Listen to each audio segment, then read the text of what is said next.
Time for a look now at the Emirates ATP rankings, starting with singles.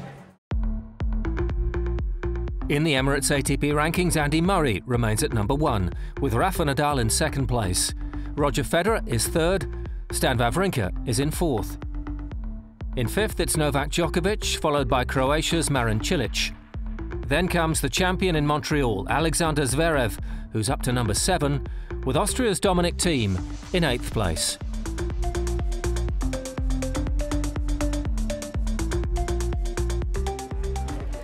And here are the latest Emirates ATP doubles race to London rankings.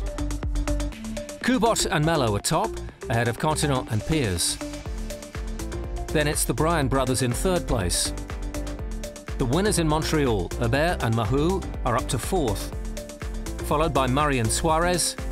Klaassen and Ram are 6th. In 7th, it's Harrison and Venus, ahead of Dodig and Granollers, who are in 8th place.